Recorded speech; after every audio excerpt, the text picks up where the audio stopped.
Welcome back to Infidelity Tales Lab. We're incredibly grateful for your support. Before we begin today's tale, tell us, which city or country are you joining us from? We love connecting with our global audience. Now, let's dive into today's story. Chapter 1, Family Secrets. Mason Reed stood behind the yellow police tape, his focus entirely on the third-floor apartment window where James Martinez held his wife and 2 children at gunpoint. Through his earpiece, he could hear the man's ragged breathing and occasional threats.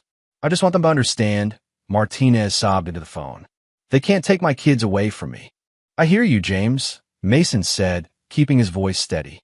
"No one's taking your children anywhere right now. We're just talking, you and me." He gestured for the SWAT team to hold their positions, knowing one wrong move could trigger disaster. Behind him, Captain Williams paced nervously. "Clock's ticking, Reed. If he starts getting more agitated." Mason held up his hand, silencing his superior. He'd learned to read the subtle shifts in a person's voice during his years bouncing between foster homes. Right now, Martinez wasn't angry. He was terrified. "Remember when we talked about Tommy's baseball game last week?" Mason continued, referring to the man's son. "You said he hit his first home run, but he can't wait for you to teach him more tricks." A pause. "Then, he's getting really good. Better than I was at his age. Kids need their father, James. Your children need you there to see all those moments. To teach them, guide them. But right now, they're scared. You don't want that to be their memory of you, do you?" The silence stretched for what felt like hours. Mason could feel the tension from the assembled officers. The media crews kept at bay a block away, the neighbors watching from behind their curtains. But he kept his attention solely on the apartment window and the frightened family inside. Finally, Martinez's voice cracked. I don't want to hurt them.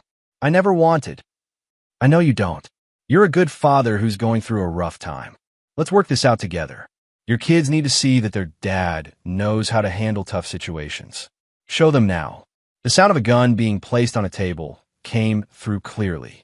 In the background, Mason could hear Mrs. Martinez's muffled sobs of relief. "That's good, James. Now, I want you to hug your children, tell them you love them, and then walk to the door with your hands where we can see them. Can you do that for me?" Yeah, okay." 20 minutes later, Mason watched as social services took charge of the children while their parents were separated for questioning. Mrs. Martinez caught his eye and mouthed, "Thank you," before being led away by a detective. "Another masterclass in negotiation," Captain Williams said, clapping him on the shoulder. "Seriously, Reed, how do you do it?" Mason gathered his equipment, his mind already drifting to the empty house waiting for him. "People show you who they are if you pay attention. Everyone has a breaking point. You just need to know where to push. Well, whatever your secret is, it works. Take the rest of the day off. You've earned it." The drive home gave Mason too much time to think. The Martinez case had hit closer to home than he cared to admit. Another family on the brink of destruction. He'd seen that pattern 12 times over in his childhood, watching foster parents' marriages crumble under the weight of secrets and lies. His own marriage to Diana had seemed different. Their meeting in the emergency room 6 years ago felt like destiny. Him bleeding from a hostage negotiation gone wrong. Her, as the trauma surgeon who refused to let him die.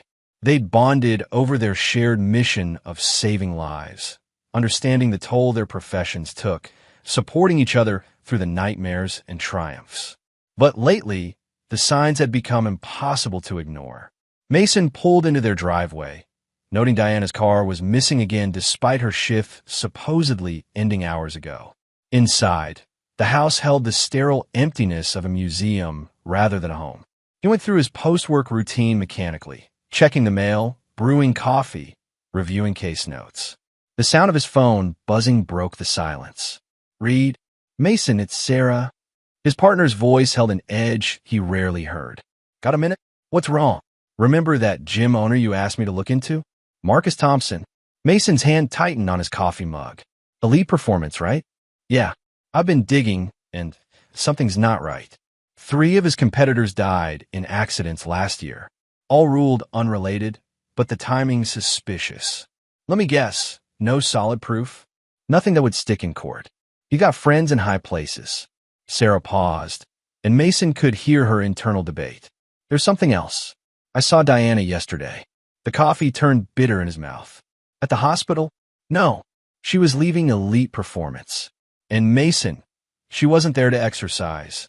Mason set his mug down carefully, his mind already cataloging the pieces. Diana's mysterious schedule changes, the hidden phone he'd found in their bathroom vent, the expensive gifts she claimed came from grateful patients, her sudden fascination with Maldivian culture and travel guides. The key he discovered in her scrubs during laundry that matched no lock in their house. Tell me everything you saw.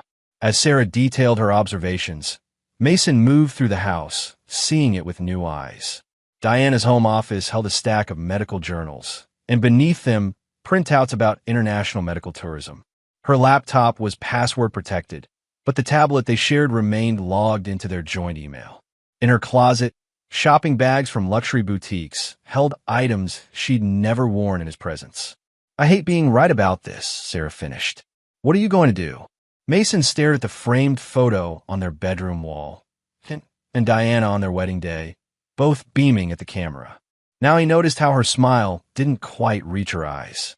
I'm going to do what I do best, Sarah. I'm going to find out exactly where to push. After hanging up, Mason sat in the growing darkness of his home office, piecing together the puzzle of his unraveling marriage. Each new revelation felt like another shard of glass under his skin, but he forced himself to examine them objectively, the way he would approach a hostage situation. Diana's behavior had shifted gradually over the past 8 months. First came the schedule changes, extra shifts that didn't appear on the hospital rotation he occasionally checked.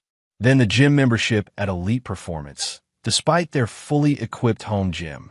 The calls that ended abruptly when he entered a room, the designer clothes appearing in her closet, the whispered conversations she claimed were about patient care. He pulled out his phone, scrolling through photos from recent hospital functions. Diana appeared in several, talking with colleagues. But in the background of one image, Mason spotted a familiar face. Marcus Thompson, owner of Elite Performance, speaking with the hospital board chairman. A quick internet search revealed Thompson's impressive public facade. Successful businessman, philanthropist, fitness guru to Chicago's elite. But Mason had learned early in life that the brighter the surface, the darker the shadows it cast. He opened his laptop and began searching news archives, police records, and court documents. The pattern emerged slowly but unmistakably. Thompson's rise to success left a trail of destroyed lives in its wake. 5 rival gym owners who mysteriously lost their licenses. 3 former business partners who filed for bankruptcy. An ex-wife who disappeared after filing for divorce. Multiple sexual harassment cases settled quietly. Most disturbing was the absence. Thompson's daughter, Sophia, who vanished from public view 10 years ago. No social media presence, no mentions in society columns, as if she'd been erased. Mason's phone buzzed again, a text from Diana, emergency surgery. Don't wait up.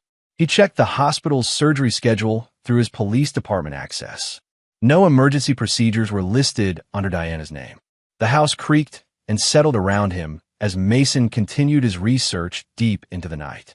By morning, he had the outline of a plan forming in his mind. Diana had inadvertently taught him the most crucial lesson of all. Sometimes the best way to save lives was to carefully, precisely destroy them first.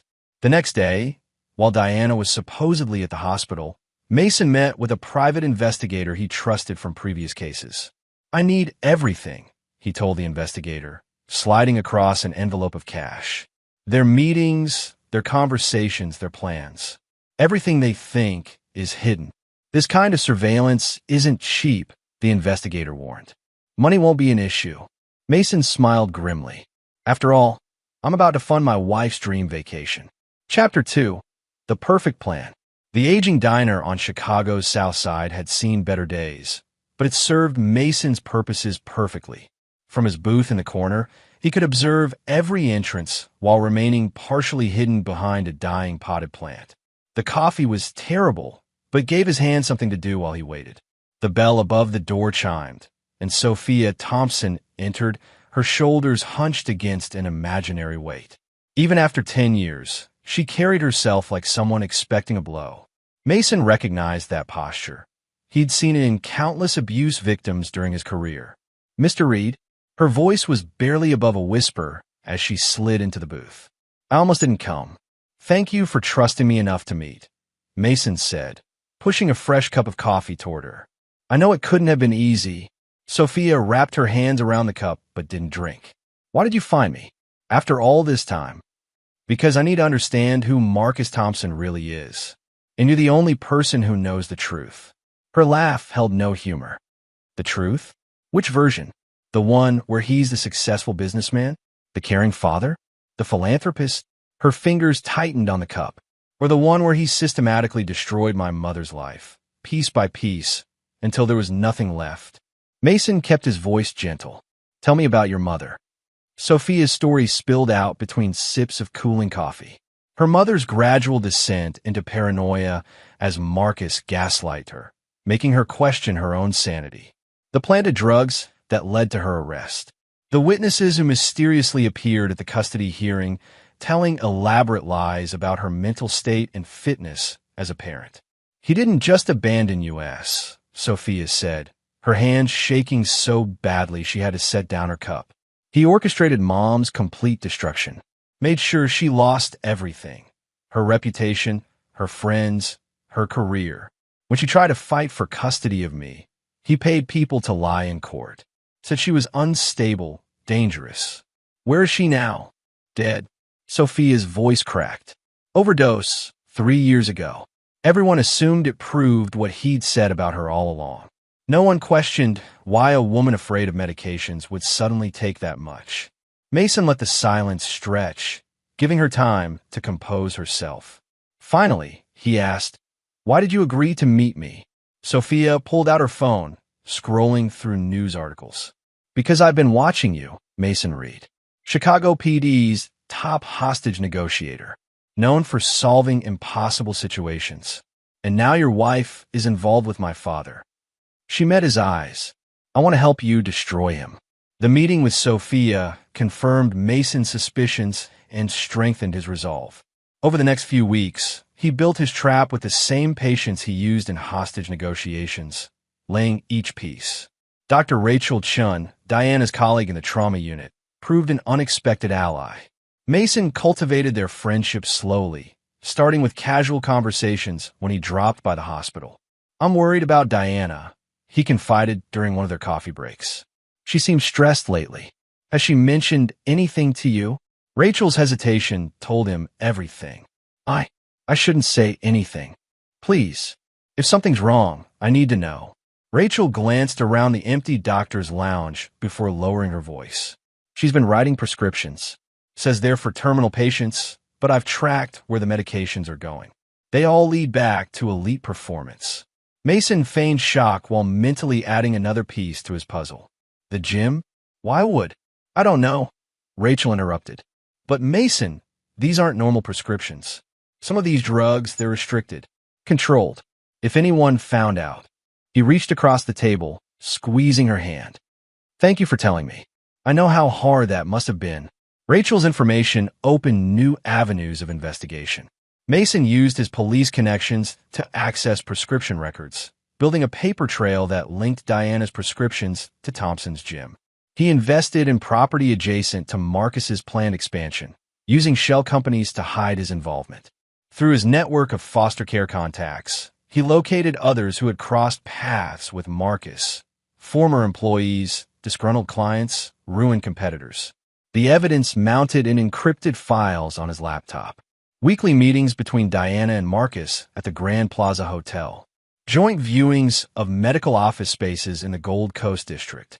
Diana accessing restricted hospital areas long after her shifts ended. Large transfers from Marcus's accounts to offshore banks. Detailed plans for their wellness center venture. Mason planted GPS trackers in Diana's car and personal items, documenting every unexplained absence and lie. He retrieved security footage from their meeting spots, photographed their hotel encounters, gained access to Diana's personal email through their shared tablet. Most damning was the recording he obtained during what Diana thought was a normal dinner at home. Mason had carefully steered the conversation toward their future, watching as she grew increasingly agitated. "I can't do this anymore," she'd finally snapped. "This life, this marriage, it's suffocating me." "You're suffocating me." The words hurt less than he'd expected, perhaps because he'd already accepted the truth long before she spoke it. By the time he suggested the Maldives vacation, Diana's dream destination, all the pieces were in place. He watched her face light up with poorly concealed triumph as she accepted, never suspecting she was walking into a trap of her own making.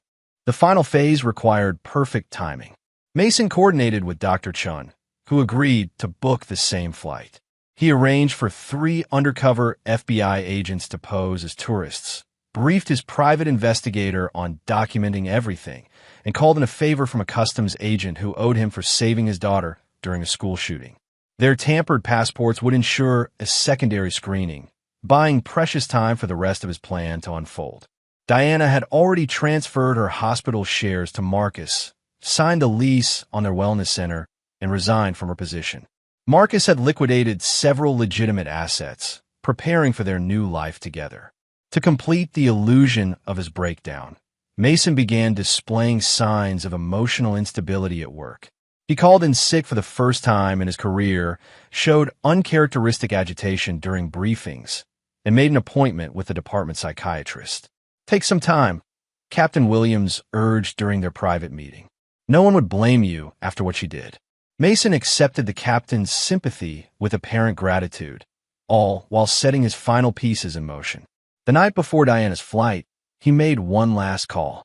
"Everything's ready?" he asked Sophia. "They won't know what hit them," she replied, her voice as cold as the Chicago winter. Mason hung up and walked through his empty house, past the spaces where family photos once hung, beyond the closed door of Diana's home office.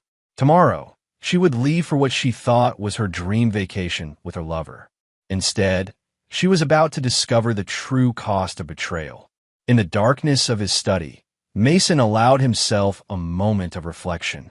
He'd learned early in life that understanding human nature meant accepting its darkest impulses. Tomorrow would prove whether those lessons had taught him enough to orchestrate the perfect revenge. Chapter 3: The Airport. O'Hare International Airport buzzed with its usual morning chaos, harried travelers rushing to gates, emotional reunions at arrivals, security lines snaking through the terminal. Mason positioned himself near the international check-in counters, watching Diana wheel her designer luggage toward the Maldives Airlines desk. The Louis Vuitton suitcase set had appeared in their closet 2 months ago. A gift from a grateful patient's family, Diana had claimed, spinning another strand in her web of lies. Now she rolled it with practiced ease, her Prada heels clicking against the terminal floor as she approached Marcus Thompson. Mason observed their greeting from behind his newspaper. Marcus's muscled arm slid around Diana's waist with familiar possessiveness. They laughed together over something on Diana's phone, heads bent close, already lost in their private world. The sight might have wounded him once. Now he noticed only the details that would matter later. How Diana's hand trembled slightly as she handed over her passport. The way Marcus kept glancing around the terminal, the thickness of the envelope he passed to the check-in agent along with their travel documents. Mason waited until they'd finished checking their bags before making his approach. The moment required perfect timing. Too soon would seem suspicious, too late would miss the impact. He counted to 30, folded his newspaper, and walked toward the check-in counter. "What's going on?" he asked, injecting just the right note of confusion into his voice. The hundreds of hostage negotiations he'd handled had taught him exactly how to modulate his tone for maximum effect. Diana turned, her designer sunglasses failing to hide her startled expression. For a fraction of a second, he saw uncertainty flicker across her face before it hardened into cold determination. "Oh, Mason," she said, her voice dripping with false sympathy. "You just needed to pay, that's all. That's all you ever were. A convenient checkbook." Marcus stepped forward, drawing himself up to his full height. The fitness mobile's tailored suit couldn't quite hide the steroids-enhanced bulk beneath. "Thanks for funding our honeymoon, loser." Their laughter echoed through the terminal. They expected to see pain, betrayal, devastation in Mason's eyes. Instead, he glanced at the departure board, noting flight MV 789 to Male, Maldives, his face carefully neutral. Behind Diana and Marcus, Dr. Rachel Chun wheeled her own luggage toward a different check-in counter, her medical journal providing perfect cover for her occasional glances in their direction. 2 gates over, an FBI agent posing as a businessman spoke quietly into his phone. Near the currency exchange, Mason's private investigator pretended to study exchange rates while his camera captured everything. "You really think you've won?" Mason asked softly. The question meant more for himself than them. "We already have," Diana sneered, adjusting her Hermes scarf. Another gift she claimed came from a patient. "Enjoy your empty house and your pathetic little police salary. Marcus and I are headed for a better life." Mason watched them walk toward security, noting how Diana's hand clutched Marcus's arm just a bit too tightly, how Marcus's swagger held a hint of nervousness. They didn't notice the customs agent's slight nod to Mason, or how their passports would trigger a secondary screening. "Sir," a voice behind him made Mason turn. Captain Williams stood there, concern etched on his weathered face. "I followed you in dispatch, said you called in sick. Are you okay?" Mason let his shoulders slump, displaying the appropriate level of emotional distress. I had to see for myself, Cap. Had to know if it was real." "Come on," Williams said, placing a fatherly hand on his shoulder. "Let me buy you a coffee. No one should go through this alone." As they walked toward the airport cafe, Mason caught Sophia's eye across the terminal. She sat at a corner table, her laptop open to what appeared to be travel blogs, but was actually running sophisticated tracking software. She gave him an imperceptible nod. Everything was proceeding according to plan. In the cafe, Williams launched into a well-meaning speech about time healing all wounds, about how Mason would find someone better, about how the department would support him through this difficult period. Mason accepted the platitudes with apparent gratitude, playing his role to perfection. "I think I need some time," he said, staring into his untouched coffee. "Maybe a leave of absence." "Of course," Williams agreed quickly. "Take all the time you need. No one would blame you after what she did." Through the cafe's window, Mason watched Diana and Marcus pass through the first security checkpoint. Dr. Chun followed several passengers behind, her medical credentials ensuring smooth passage. The FBI agents had already cleared security through a separate line. On the surface, Diana and Marcus saw exactly what they expected to see: a broken man watching his wife leave with another, too devastated to even fight back. They never noticed the web closing around them, the dozens of carefully placed threads that would soon pull tight and destroy everything they'd built. Mason's phone buzzed with a text from his private investigator, all evidence documented, video and photos uploading to secure server. Another message followed from Dr. Chun, through security, maintaining visual contact. Sophia's message was shorter: "It's time." Mason stood, thanking Captain Williams for his support. He walked slowly toward the exit, maintaining his facade of dejection. Behind him, flight MV 789 to Male, Maldives began its boarding process. Diana and Marcus would spend the 9-hour flight celebrating their victory, planning their new life together, never suspecting they were flying straight into an elaborate trap. Outside O'Hare, Mason sat in his car and made one final call to confirm all pieces were in position. Then he drove home to his empty house, knowing it would be the last night he'd have to pretend to be the victim in this carefully orchestrated game. Diana and Marcus thought they were escaping to paradise. Instead, they'd just taken the first step toward their own destruction. Mason allowed himself a small smile as he walked into his house. The real game was about to begin. Chapter 4: Pieces in Motion. The Maldivian sun beat down on Diana and Marcus as they lounged by their private villa's infinity pool, unaware of the storm gathering back in Chicago. Mason sat in his dimly lit home office, coordinating the complex web of players he'd assembled. Sophia Thompson's voice crackled through a speakerphone. "The social media campaign launches in an hour. Are you sure about the timing?" "They'll be at dinner," Mason replied, checking the schedule Dr. Chen had sent. Phones off, enjoying their romantic meal. By the time they check their notifications, it'll be too late to contain the damage. Sophia's fingers clicked across her keyboard. First wave ready. Old family photos showing dad's true nature, court document for mom's case, testimonials from other rich men's abandoned children. I've lined up 3 influencers to share their stories of elite performance's darker side. How's the hashtag looking? Hashtag Elite Performance Truth is already trending in Chicago. Dad's PR team won't know what hit them. Mason pulled up his own monitors, each displaying a different aspect of his plan. His foster care network had located 3 more of Marcus's illegitimate children, each with their own story of abandonment and destruction. Marcus's first wife, living under an assumed name in Seattle, had provided a devastating account of his psychological torture and financial ruin. A message popped up from his contact at the mental institution where Marcus's former business partner resided. Patient coherent today, willing to provide video testimony about Thompson's involvement in athlete deaths. Another alert. His private investigator had uncovered the full scope of the prescription drug ring operating through Elite Performance. The documentation showed a clear path from Diana's prescriptions to Marcus's private clients. Sophia, Mason said, time to activate Phase 2. Release the financial records. That'll hurt him. It's supposed to.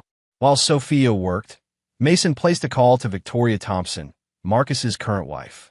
Their coffee meeting the previous week had yielded unexpected dividends. The charity board meets tomorrow, Victoria reported. Once they see the evidence of his money laundering, they'll have no choice but to go public.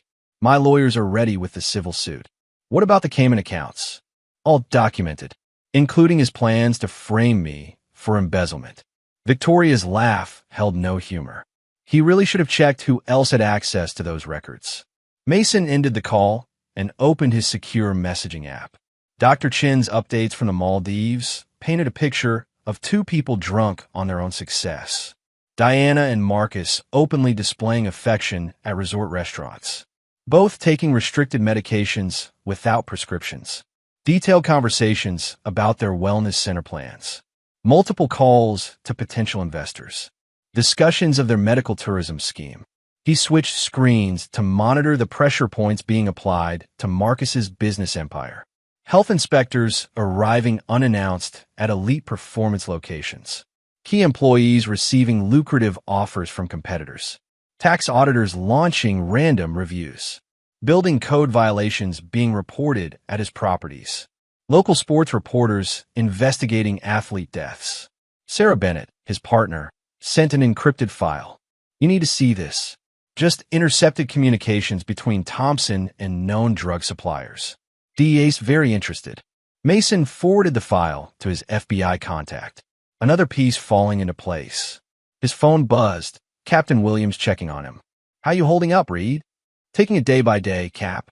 Thanks for the leave time. Listen, the department psychologist wants to see you. Standard procedure after, well, you know. Of course. I'll set up an appointment. Mason smiled as he hung up.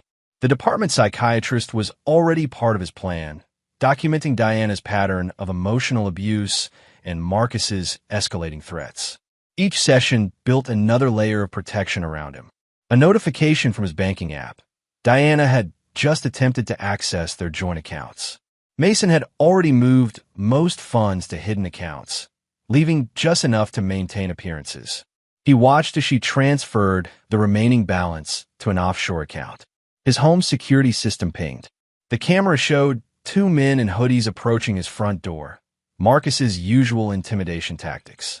Mason activated his phone's recording function as they began pounding on the door. Police!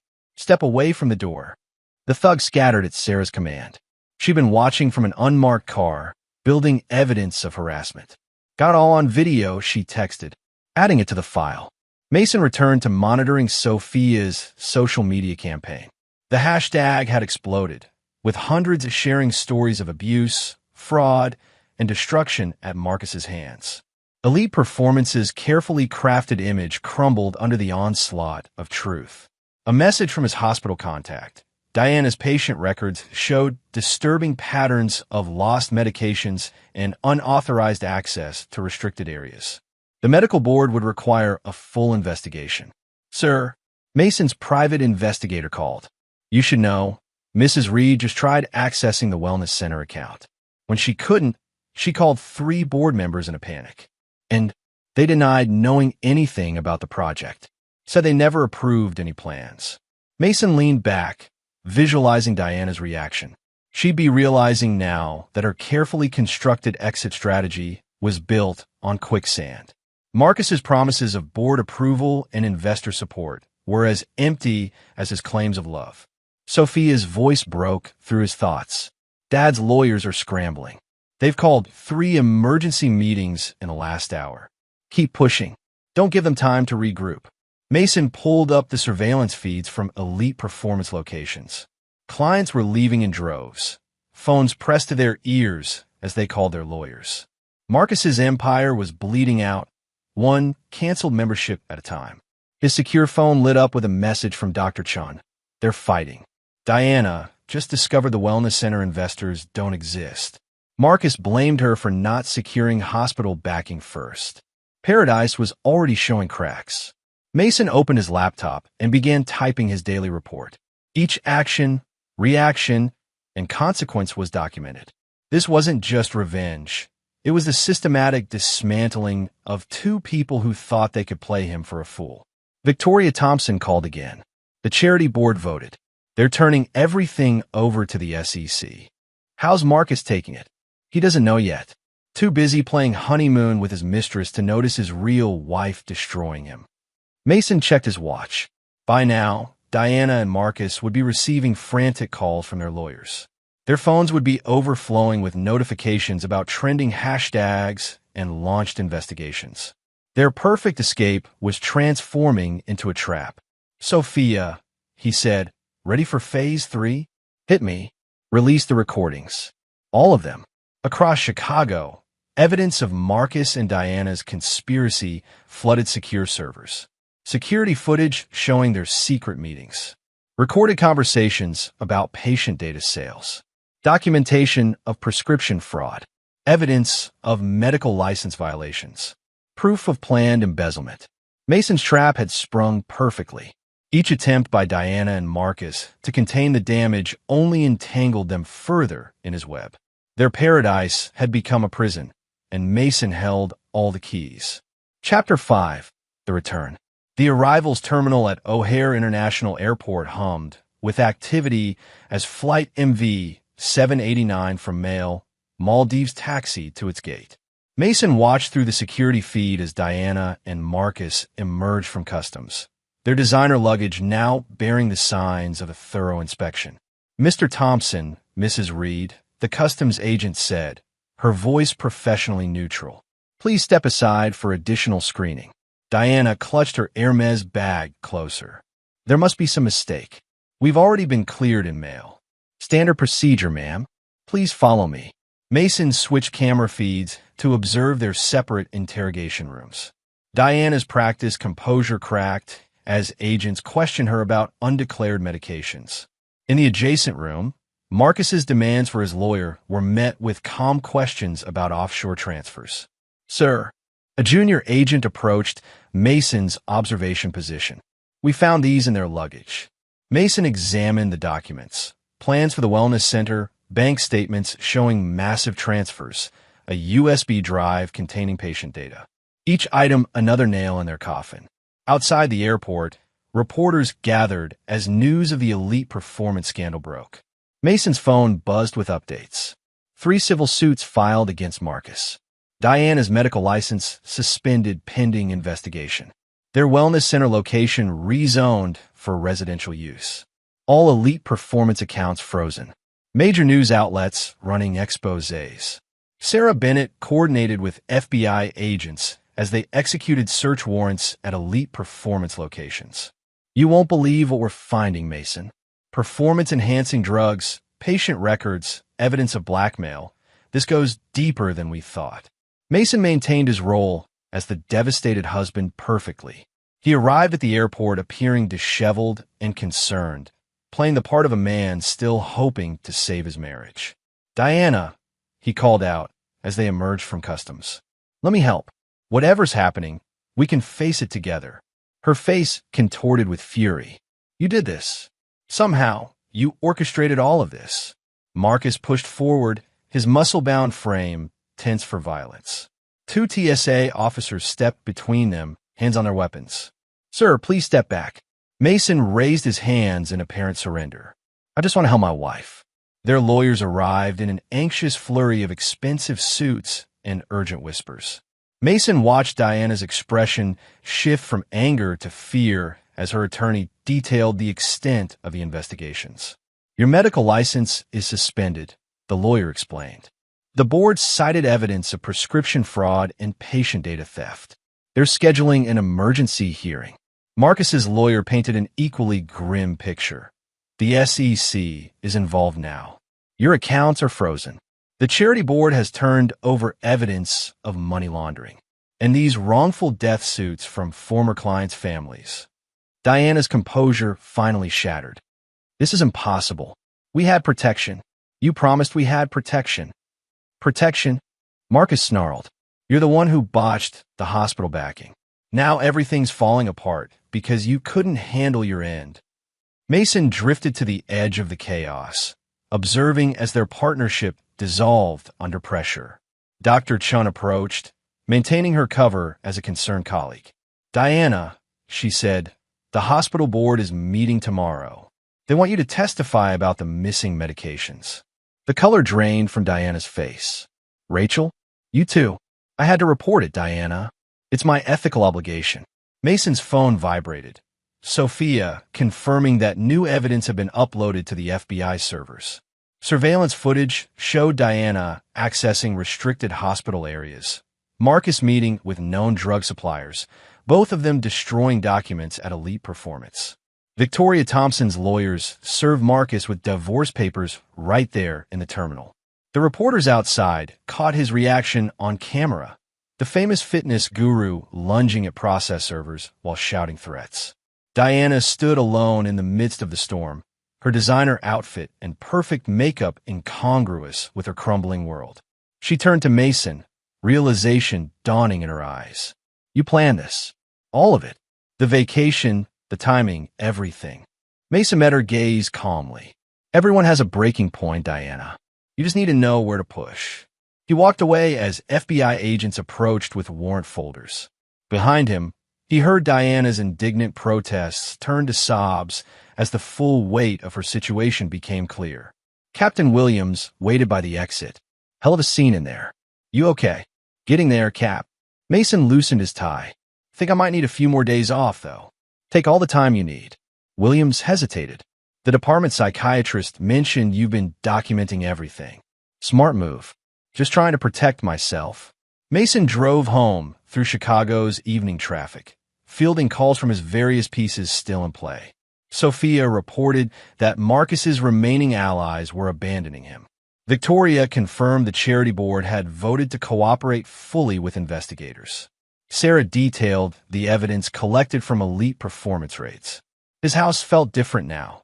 No longer a museum of lies, but a command center for justice. Mason poured himself a drink and opened his laptop to review the day's developments. Diana and Marcus had returned expecting to continue their perfect deception. Instead, they found their world demolished, their allies turned against them, their dreams reduced to evidence in federal investigations. And this was just the beginning. Chapter 6, Counterattack.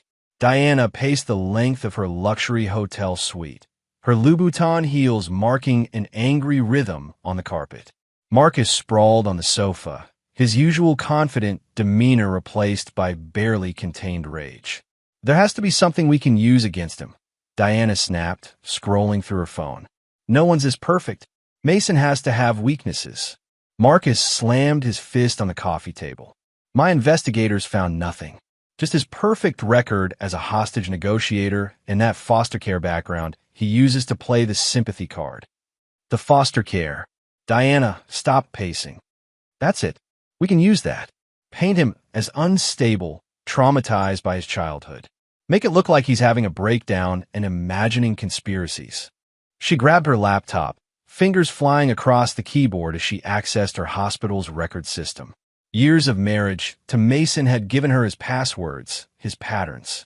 Within minutes, she had what she needed. "Look at this," she said, turning the screen toward Marcus. "He saw the department psychiatrist 3 times last week. We can work with that." Marcus leaned forward, his business instincts surfacing. "My media contact can spin this." Troubled cop invents conspiracy theories about successful businessman. Society loves tearing down heroes. They worked through the night, crafting their counterattack. Diana focused on destroying Mason's credibility. Released edited recordings of their arguments. Filed a detailed police report alleging emotional abuse. Claimed he'd stalked her at the hospital. Submitted a request for a restraining order. Attempted to access his sealed foster care records. Marcus deployed his considerable resources. Hired private investigators to follow Mason. Threatened Dr. Chen's medical career. Approached police officials with bribes. Released dirt about Mason's foster care past. Called in favors from political connections. Their joint strategy took shape in urgent whispers and frantic phone calls. Fabricated evidence suggesting Mason's mental instability. Claimed police harassment of elite performance. Attacked his professional reputation. Threatened to expose alleged police corruption. Planned to frame him for evidence tampering. "We need to hit his support network too," Marcus growled, hanging up from another call with his lawyers. "This Dr. Chen seems to be a weak point." Diana nodded, remembering how Rachel had betrayed her at the airport. "I know exactly which buttons to push there." One call to the medical board about her history of prescription errors. "My people can arrange some pressure too. Maybe her apartment needs a break-in, just to remind her what side she should be on." They expanded their targets. Dr. Chun received death threats in her hospital mailbox. Sophia's Seattle apartment suffered mysterious vandalism. Victoria's charity faced sudden tax audits. Sarah Bennett's teenage son was followed home from school. Mason's foster siblings reported job difficulties. The conflict escalated rapidly. Marcus's employees ambushed Mason outside his home, recording the confrontation. Diana leaked confidential patient information, trying to create a scandal. Their lawyers filed multiple harassment suits, hoping to drown Mason in legal fees. "We're missing something," Diana muttered, staring at her evidence wall. Hotel stationery covered with notes and connections surrounded a photo of Mason. "He's always 10 steps ahead." "How?" Marcus paced behind her, his muscled frame tight with tension. "My tech team found traces in our systems. He's been planning this for months. Those offshore accounts? He set them up in our names. The wellness center lease? He owns the building through a shell company. The prescription records." Diana's voice trailed off as realization hit. Rachel wasn't just reporting me. She was collecting evidence all along. Mason turned her months ago. Their phones buzzed simultaneously. News alerts about Marcus attempting to leave the country. Diana rushed to check their emergency accounts, finding them all frozen. "How did he?" Marcus started. "Because he knew we'd do exactly this," Diana interrupted. "He knew we'd try to run, try to fight back. He's been feeding us just enough rope to hang ourselves." A knock at their hotel room door made them both jump. A bellhop delivered an envelope containing photos. Them meeting at Elite Performance, their hotel rendezvous, their plans for the wellness center. Each image time-stamped, documented, perfect for a criminal investigation. Diana sank onto the sofa, her designer outfit wrinkled from hours of stress. "He played us, Marcus. All this time, we thought we were so clever, so careful. But Mason, he was always the better manipulator." Marcus's phone rang, his lawyer again. The conversation was brief, but devastating. "They found the surveillance footage from the gym," Marcus said after hanging up. "Athletes being given unauthorized treatments, prescriptions being filled, everything. They're calling it a criminal enterprise. My hospital access codes were used to access patient records last night," Diana added, checking her emails. "But I was here with you. Mason's making it look like we're still actively committing crimes." A text message lit up Diana's phone. A video of her meeting with Marcus at Elite Performance, discussing their plans to frame Victoria for embezzlement. She hadn't noticed Dr. Chun in the background, apparently focused on her phone, but actually recording everything. "We need to separate," Marcus said suddenly. "Each defend ourselves. This partnership, it's a liability now." Diana's laugh held an edge of hysteria. "Separate? You think that's even possible now? Mason has linked us together in everything.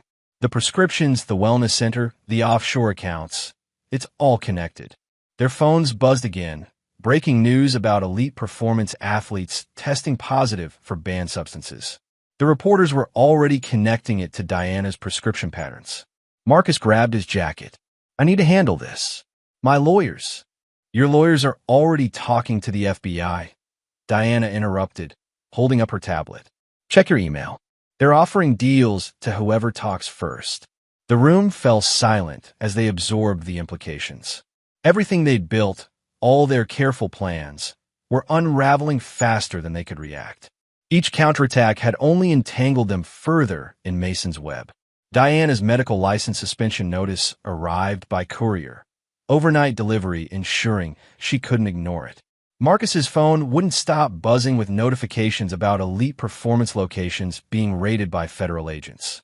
The psychiatric angle failed, Diana muttered, scrolling through news reports.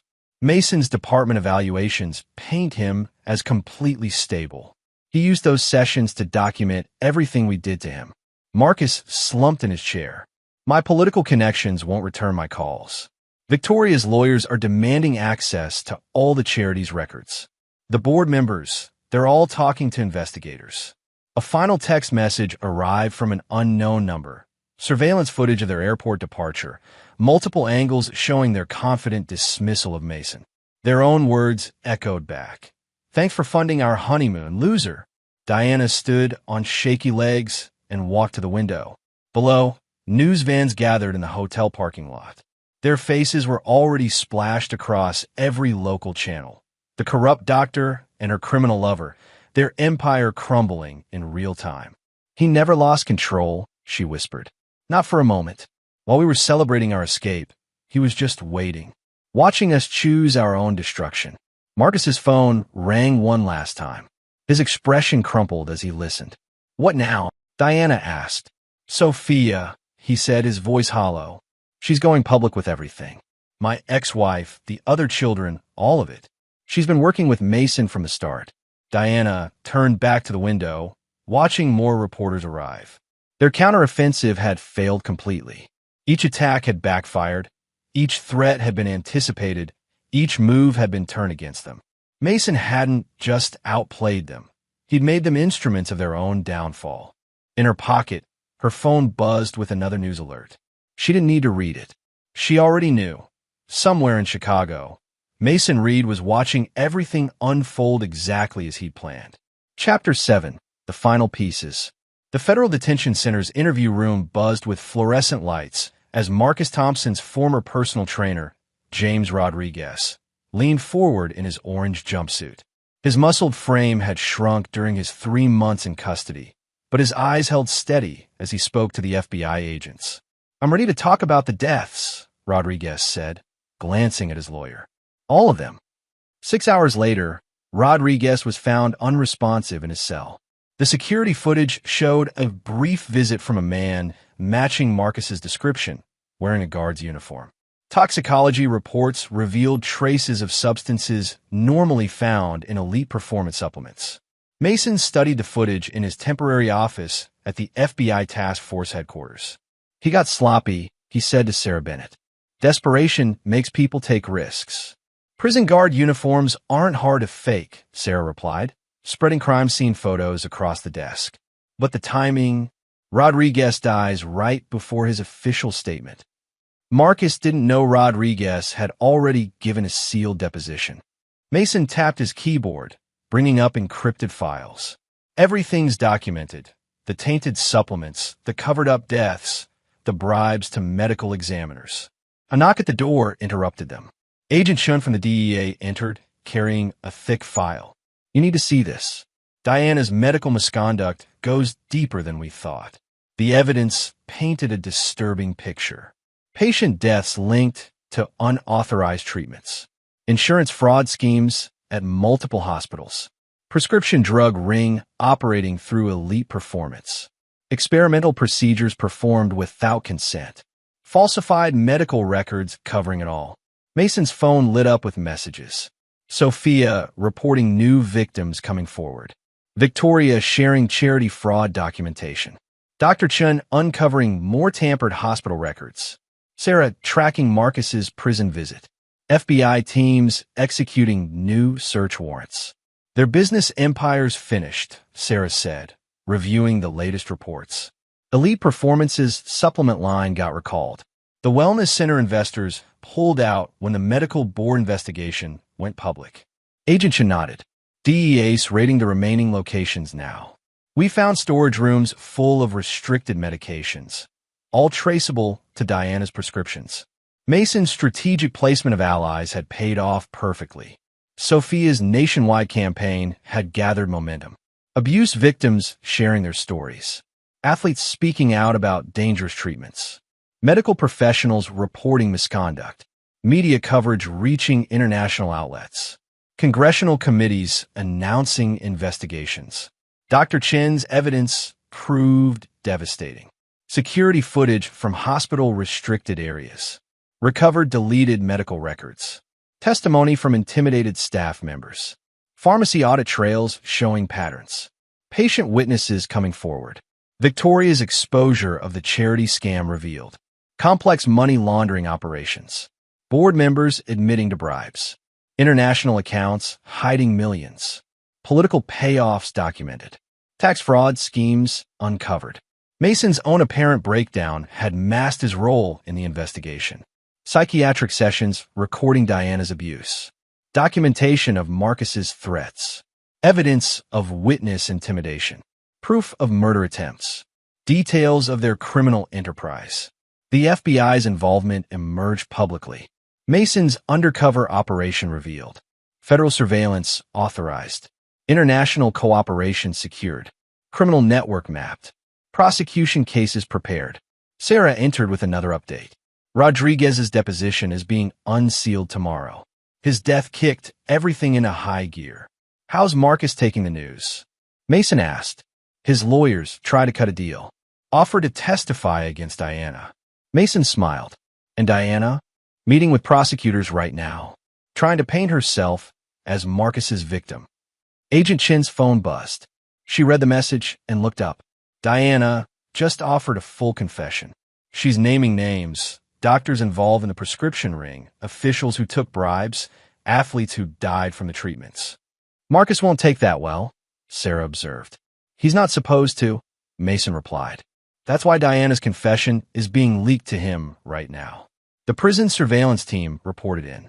Marcus demanding phone access. Threats against Diana recorded. Violent outbursts documented. Attempt to contact associates. Plans for retaliation captured. Mason gathered his team for the final phase. They're both desperate now. Watch for last-minute moves. Diana's medical license revocation arrived formally. All hospital privileges suspended. Insurance contracts canceled. DEA registration revoked. State board sanctions imposed. International medical alerts issued. Elite Performance crumbled simultaneously. Locations shuttered nationwide. Assets frozen by court order. Employees facing charges. Client lawsuits filed.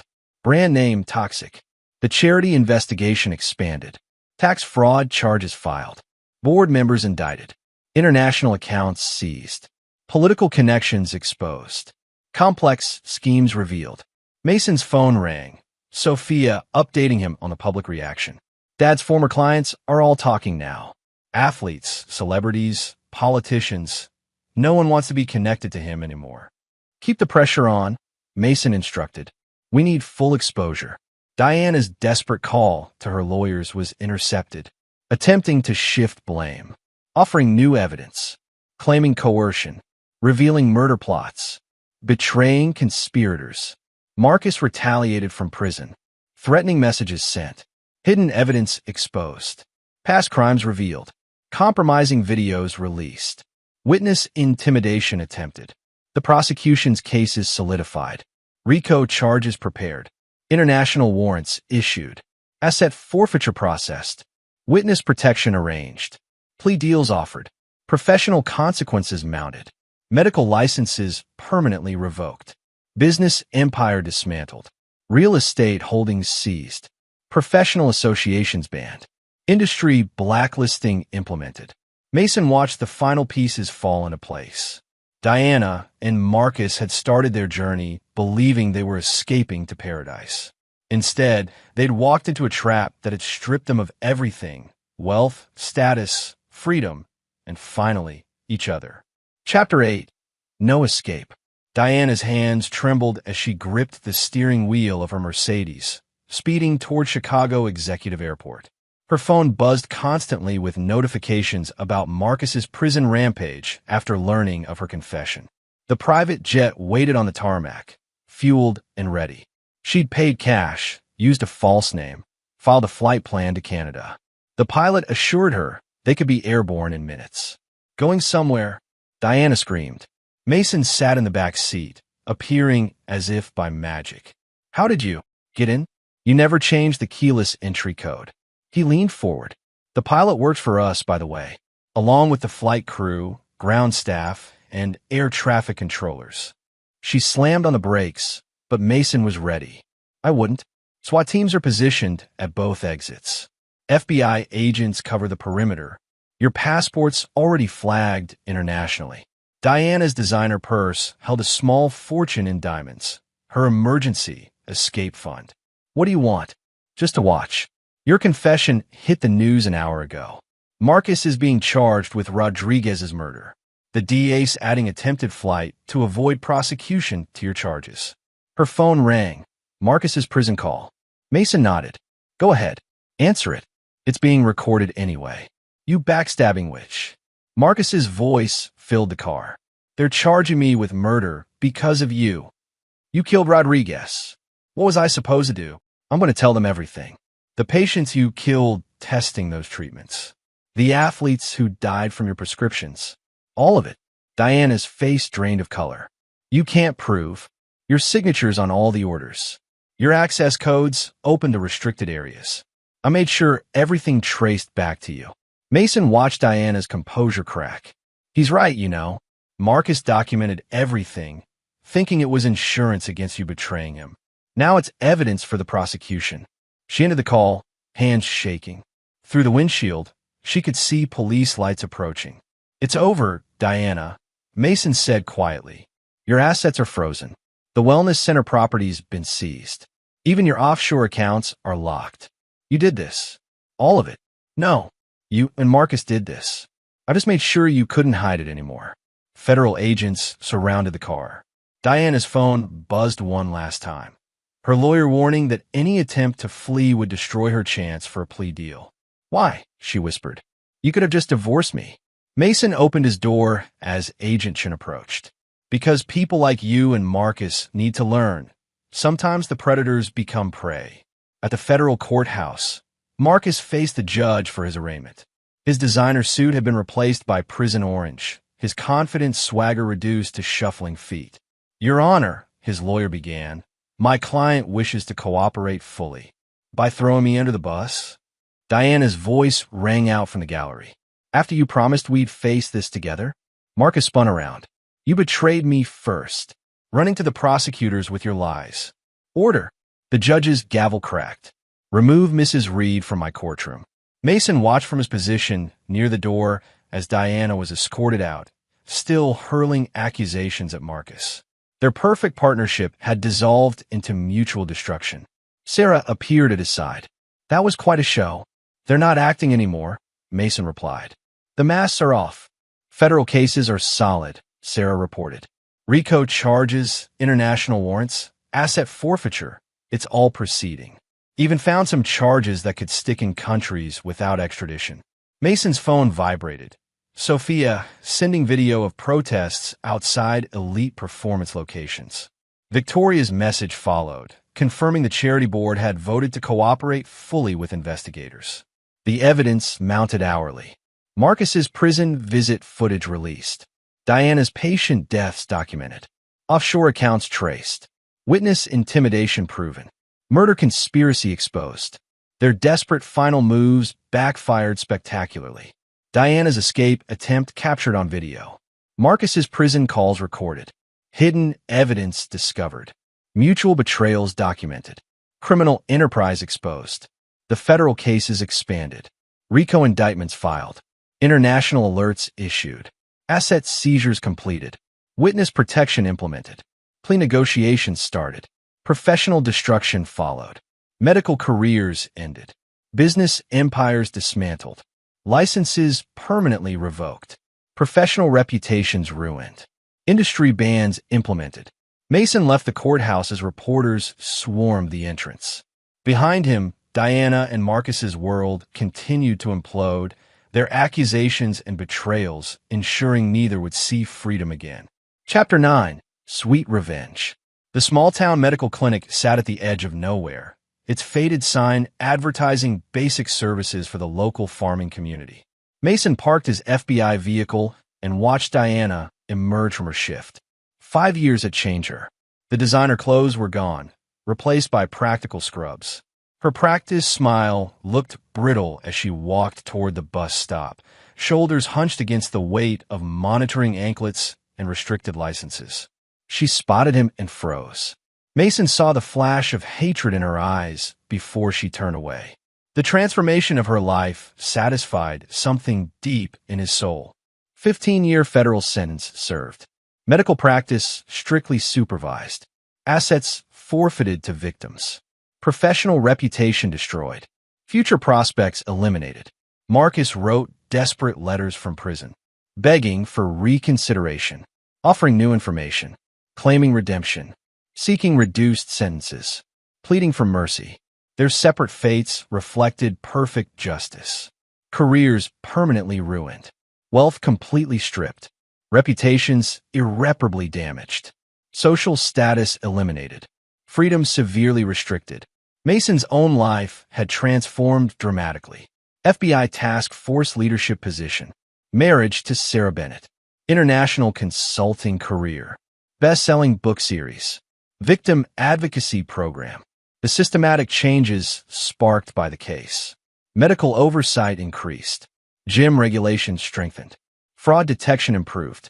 Victim protection enhanced. Legal reforms implemented. His phone buzzed, Sarah reminding him about their dinner plans. Their marriage, built on trust and shared values, felt like karma's gift, replacing his toxic past with a healthy future.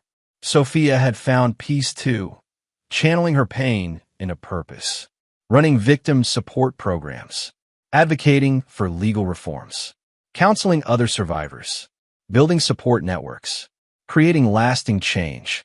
The case's impact rippled outward. Similar schemes exposed. Criminal networks dismantled. Professional standards raised. Public awareness increased. Systemic changes implemented. Mason drove away from the clinic, leaving Diana to her diminished life. His victory wasn't just revenge, it was transformation. The foster child who learned to read people had become a force for justice, turning personal betrayal into positive change. His new reality included everything Diana and Marcus had craved: genuine success and influence, healthy relationships and trust, meaningful positive impact, professional recognition, personal fulfillment. Their honeymoon had indeed changed lives forever, just not how they planned. Mason smiled as he headed home to Sarah, knowing his greatest revenge was living well while Diana and Marcus lived with the consequences of their choices. The story's final irony lay in its simplicity. Diana and Marcus thought they were the predators, never realizing they were always the prey. Their own arrogance, greed, and betrayal had guided them perfectly into Mason's trap, ensuring their permanent downfall. Mason's phone lit up with a message from Sophia. Another victim support group launching, another life changed, another step toward healing. He typed a quick response before turning toward home, leaving the past firmly behind. The game was over. Checkmate had been achieved, and justice, in all its perfect symmetry, had been served. Epilogue. 10 years later. Mason Reed stood at the podium in Harvard Law School's largest auditorium, facing a sea of eager faces. His latest book, Predators and Prey, Inside the Elite Performance Case, had become required reading in criminal justice programs across the country. The key to understanding complex criminal enterprises, he explained to the assembled students, isn't just following the money. It's understanding the psychology behind the crimes. Diana and Marcus thought they were master manipulators. Their fatal flaw was believing their own lies. A student raised her hand. Mr. Reed, how did your experience in foster care influence your approach to the case? Mason considered the question carefully. Growing up in 12 different homes taught me to read people's true intentions. When you're constantly moving, constantly adapting, you learn to spot patterns. Diana and Marcus followed classic predator patterns. They just didn't expect to become prey themselves. After the lecture, Sarah Bennett Reed waited in the hallway, their twin daughters Emma and Sophie bouncing with excitement beside her. At 8 years old, they were bundles of energy and curiosity, inheriting their parents' sharp minds and determination. "Daddy," Sophie called out, "did you tell them about the bad people?" Mason hugged his daughters close. "I told them about justice, sweetheart, about making sure bad choices have consequences." Sarah smiled, her FBI badge catching the light. Her promotion to Assistant Director of the Criminal Investigative Division had come through last month, recognition for her role in developing new protocols for investigating medical fraud based on the elite performance case. "The girls want to show you something," she said. "They've been practicing all day." Emma pulled out a carefully folded paper. "We made a chart like yours, Daddy, about cause and effect." Mason examined their childish handwriting, his heart swelling. His daughters understood justice in their own way, already showing signs of the same dedication to right and wrong that had driven their parents' careers. His phone buzzed, Sophia Thompson calling. 10 years had transformed her from a wounded victim to a powerful advocate. Her nationwide foundation, Phoenix Rising, helped children of white-collar criminals rebuild their lives. "Mason," Sophia said when he answered, "we just got the funding approved. 10 new support centers opening next year." "That's incredible, Sophia. How many does that make now?" 32 across the country, each one named after a victim of elite crimes. She paused. Dad tried writing again. Marcus Thompson's letters arrived, monthly now, sent from the maximum security prison where he'd spend the rest of his life. The death of his former trainer, combined with the other charges, had ensured he'd never taste freedom again. Still claiming redemption? Mason asked. "Always. This time he included a letter for my kids." Sophia's laugh held no bitterness now, only peace. "They're 12 and 14 now, older than I was when he abandoned me." They read his letters as case studies for their psychology classes. Mason's next call came from Dr. Rachel Chun, now chief of surgery at Chicago Metropolitan and a leading advocate for medical ethics reform. The elite performance case had sparked her passion for preventing medical fraud. "You'll never guess who came through the ER last night," Rachel said. "One of Marcus's former clients. He's writing a book about how elite performance destroyed his athletic career. Wants to know if you'll write the foreword."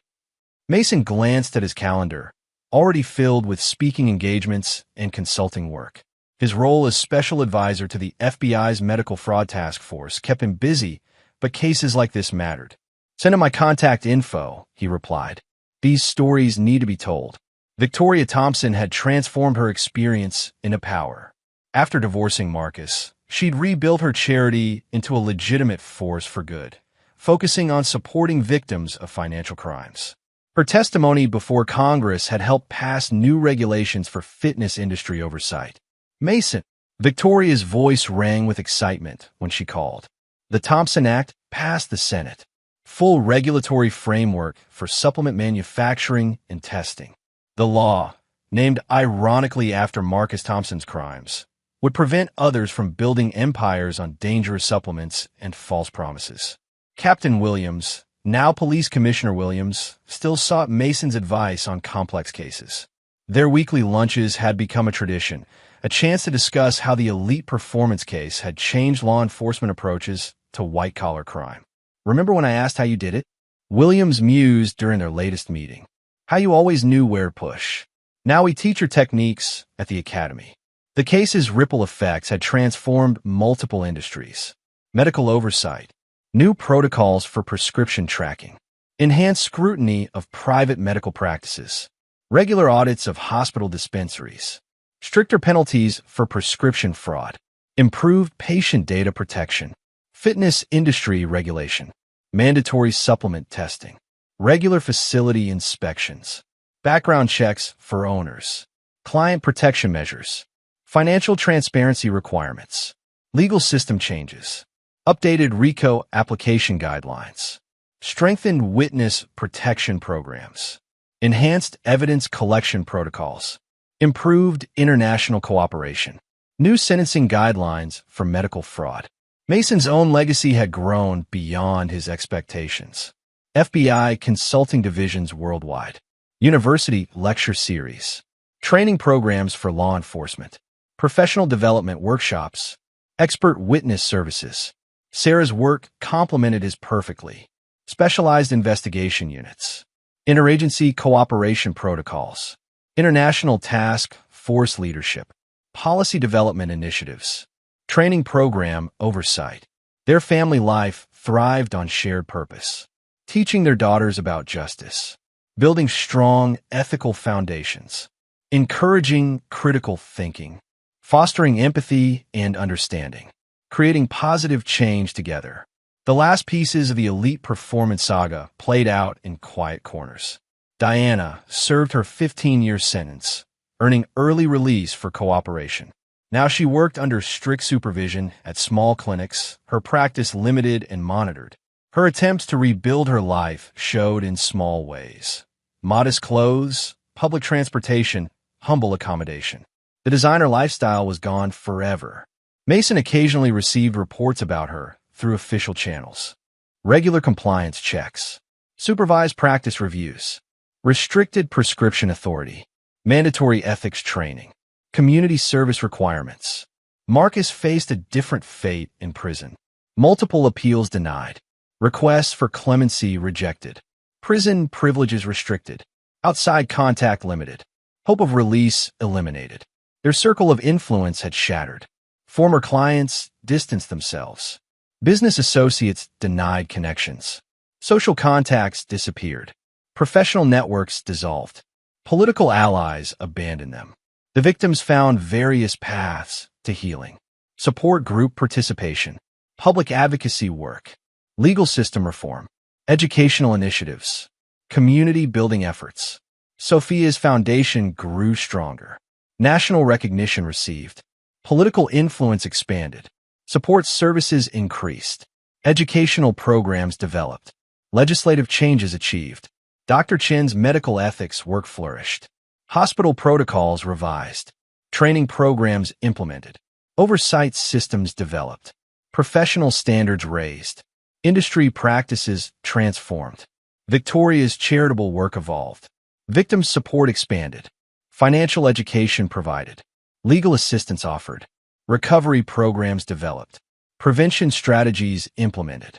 The elite performance case became a cornerstone of criminal justice education.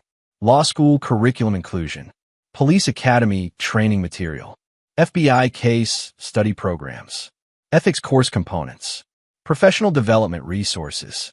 Mason's latest book tour brought him to Seattle, where he visited Sophia's newest support center. The building's modern design housed state-of-the-art facilities for counseling, education, and rehabilitation. Sometimes I wonder, Sophia admitted as they toured the facility, what Mom would think of all this. How her death led to so much positive change. Mason watched a group of teenagers in the computer lab, children of white-collar criminals learning to forge their own paths. She'd be proud of you, Sophia. You turned pain into purpose. His phone lit up with a message from Sarah. Emma and Sophie had won their school's ethics debate competition. Their topic, the responsibility of power in professional settings. That evening, Mason spoke at a law enforcement conference. The audience included veterans of the elite performance case, newer agents learning from their experience, and international colleagues implementing similar programs.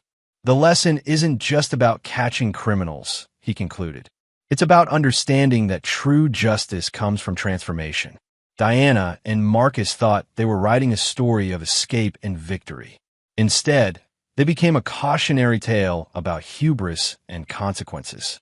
The next generation of investigators took notes, asking questions about technique and strategy.